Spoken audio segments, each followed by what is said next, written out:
बिस्मिल्लाहिर्रहमानिर्रहीम। अस्सलाम वालेकुम। आप देख रहे हैं अलिफ न्यूज़ और मैं हूं आपके साथ माजिद अली। शामिल करते हैं पाकिस्तान और दुनिया भर से ब्रेकिंग न्यूज़ हेडलाइन। आलमी अदालत इंसाफ का बड़ा फैसला। आलमी अदालत इंसाफ ने मुकदमा न सुनने की इसराइली दरख्वास्त मुस्तरद कर दी। जनूबी अफ्रीका को इसराइल के खिलाफ मुकदमा दर्ज करवाने का हक हासिल है, जबकि आलमी अदालत इंसाफ इसराइली जंगी जराइम के खिलाफ फैसला देने का अख्तियार रखती है। जनूबी अफ्रीका का दावा रद्द नहीं किया जा सकता। फलस्तीनियों को हक है कि नस्लकुशी से इनकी हिफाजत हो। जनूबी अफ्रीका ने जिन बुनियादों पर मुकदमा दर्ज करवाया वो मंतकी और असूलों के मुवाफिक हैं। गजा में लोगों पर जुल्म किया जा रहा है, इनसे बचने का हक छीना गया और इनको खुराक, पानी और अद्वियात के मसाइल लाहिक हैं। इसराइल गजा पर हमले फौरी बंद करे। इसराइल गजा पर फौरी इंसानी हकूक की पामालियाँ बंद करे। इसराइली फौज इंसानी हकूक की खिलाफ वर्जियाँ बंद करे। इसराइल इंसानी इमदाद पहुँचाने की इजाज़त दे। इसराइल इस बात को यकीनी बनाए कि गजा के मुसलमानों पर जुल्म बंद किया जाए और नस्लकुशी रोकी जाए। आलमी अदालत इंसाफ के 17 जजों ने यह फैसला सुनाया। ये अबूरी फैसला है जिस पर इसराइल को अमल करने का हुक्म दिया गया। अगले मरहले में इससे सख्त सजाएं दी जा सकेंगी। जनूबी अफ्रीका ने इस फैसले को हक और इंसाफ की जीत करार दिया। ये मजलूम फलस्तीनियों की जीत है। खबर के अगले हिस्से में बात करते हैं। आलमी अदालत इंसाफ के फैसले के बावजूद इसराइली फौज की बर्बरियत जारी। बमबारी से मजीद 183 फलस्तीनी शहीद हो गए।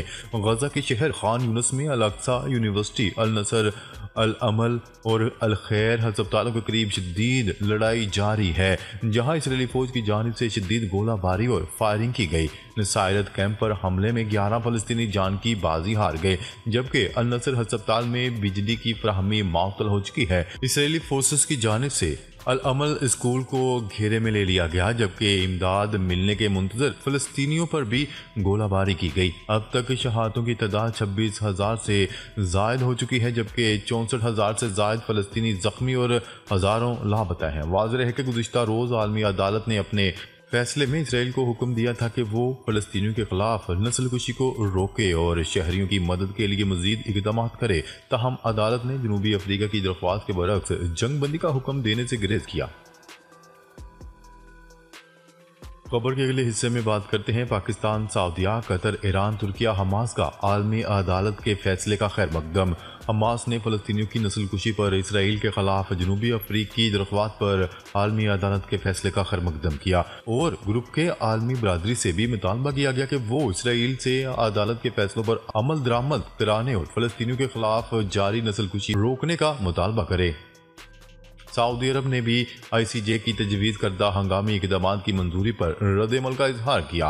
वज़ारत ख़ारजा के एक बयान में मुमलिकत ने इसराइली कब्जे के तरीकों और नस्लकुशी से मुतल्लिक अक़वाम मुत्तहिदा के कन्वेंशन की खिलाफ वर्जियों को वाज़ेह तौर पर मुस्तरद करने का अहदा किया। कतर ने इसराइल के खिलाफ हंगामी इक़दामात नाफज करने की जनूबी अफ्रीका की दरख्वास्त पर ICJ के फैसले का खैर मकदम किया। कतर, जहां हमास के मुतअद्दिद सियासी रहनुमा मकीम है, ने गजा पर हुकूमत करने वाली तहरीक और तनाज़ा में इसराइली हुकाम के दरमियान अहम सालस के तौर पर काम किया। कतर के वज़ीर-ए-आज़म यूरोप में अमरीकी खारजा इंटेलिजेंस के सरबराह विलियम बर्नस से मुलाकात करेंगे, जिसमें गजा में इसराइली कैदियों की रिहाई के मुआहदे पर बातचीत की जाएगी। कबल अज़ीं पाकिस्तान, तुर्की और ईरान ने भी आलमी अदालत के फैसले का खैर मकदम करते हुए बैनुल-अक़वामी बरादरी पर जोर दिया कि वो फैसले को नाफिज करवाने में अपना किरदार अदा करें।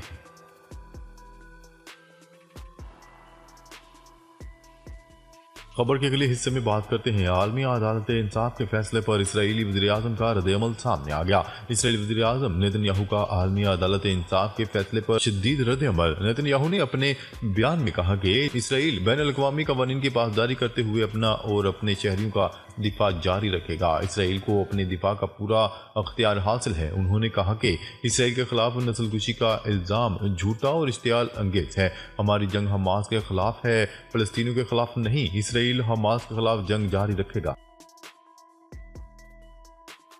खबर के अगले हिस्से में बात करते हैं। खलीज अदन में यमनी फौज का बरतानिया के तेल बरदार बहरी जहाज पर हमला। आलमी खबरसां इदारे की रिपोर्ट के मुताबिक यमन की फौज ने खलीज अदन में बरतानिया के एक तेल बरदार बहरी जहाज पर मिसाइल से निशाना बनाया जो आग के शोलों में तब्दील हो गया। फार्स न्यूज एजेंसी की रिपोर्ट के मुताबिक यमन की मुसल्लह अफवाज के तर्जुमान याहिया सारिया ने इस हमले की खबर देते हुए कहा कि मिसाइल से निशाना लगाकर जिससे इस तेल बरदार बहरी जहाज में आग लग गई। उन्होंने कहा कि इसराइली बहरी जहाज या मकबूजा फलस्तीन की बंदरगाहों को जाने वाले बहरी जहाजों पर हमारे हमले गजा के खिलाफ सहूनी हुकूमत के हमले रोके जाने और इस इलाके में गजाई अशिया की बाकायदा तरसील तक जारी रहेंगे। उन्होंने इस तरह कहा कि यमन ने अपने दिफा के हक में तमाम जरूरी तदाबीर अपनाई हैं ताकि फलस्तीनी कौम के साथ अपनी यकजहती और हमदर्दी का इजहार कर सके।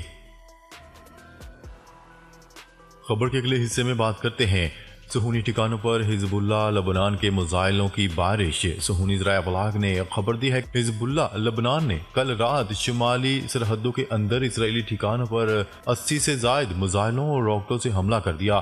सहूनी ज़राए अबलाग ने इतराफ़ किया है कि हालिया जंग में हिजबुल्लाह की जानिब से ये अब तक का शदीद तरीन हमला है। हिजबुल्लाह लबनान ने एक बयान में ऐलान किया है कि सहूनी हुकूमत के फौजी और जासूसी मराकज़ को निशाना बनाया गया। खबर के अगले हिस्से में बात करते हैं सैन फ्रांसिस्को। भारत के योम जमहूरिया पर सिखों का एहतजाज, भारतीय परचम नजर आतिश। अमरीकी रियासत कैलिफोर्निया के शहर सैन फ्रांसिस्को में भारत के योम जमहूरिया के मौका पर सिखों की बड़ी तादाद ने भारतीय कौंसलेट के सामने मुजाहरा किया। गैर मुल्की मीडिया की रिपोर्ट के मुताबिक मुजाहरे में खवातीन और बच्चों समेत सिख कम्युनिटी की बड़ी तादाद ने शिरकत की है और भारतीय कौंसलेट के सामने खालिस्तान के झंडे लहरा दिए। याद रहे कि सैन फ्रांसिस्को सिखों के अलहदा वतन के मुतालबे के लिए खालिस्तान का रेफरेंडम भी 28 जनवरी को मुनक्किद होगा। मुजाहरे में भारतीय वज़ीर आज़म नरेंद्र मोदी के खिलाफ नारे लगाए गए और भारतीय परचम नजर आतिश कर दिया गया। क्या रहे कि भारत के योम जमहूरिया को मकबूजा कश्मीर, आज़ादी कश्मीर और पूरी दुनिया में रहने वाले कश्मीरी हर साल योम सियाह के तौर पर मनाते हैं। खबर के अगले हिस्से में बात करते हैं डोनाल्ड ट्रंप को $83 मिलियन हर्जाना अदा करने का दावा। अमेरिकी अदालत ने साबिक सदर डोनाल्ड ट्रंप को $83 मिलियन हर्जाना अदा करने का हुक्म सुना दिया। आलमी खबरसां इदारे की रिपोर्ट के मुताबिक न्यूयॉर्क की ज्यूरी ने यह फैसला हद के इज्जत के मुकदमे में सुनाया और डोनाल्ड ट्रंप को $83 मिलियन अदा करने होंगे जिन्हें ट्रंप ने सरेआम झूठा कहा था और इनकी तौहीन की थी और इल्ज़ाम लगाया गया था कि डोनाल्ड ट्रंप ने 1990 की दहाई में इन पर जिनसी हमला किया था। ज्यूरी ने यह फैसला 3 घंटे से भी कम गौर-व-गौज के बाद सुनाया। दूसरी जानिब साबिक सदर ने हद के इज्जत से मुतल्लिक ज्यूरी के फैसले को मुज़ाहिदा खेज करार दे दिया। डोनाल्ड ट्रंप ने हद के इज्जत केस में जुर्माने के खिलाफ अपील करने का ऐलान कर दिया। याद रहे कि डोनाल्ड ट्रंप अमेरिका की रिपब्लिकन पार्टी के सर-ए-फहरिस्त सदारती उम्मीदवार हैं। नाजरीन, अब तक के लिए इतना ही। मजीद खबरें लेकर बहुत जल्द आपकी खिदमत में हाजिर होंगे। तब तक के लिए अपना ख्याल रखिएगा। अल्लाह निगहबान।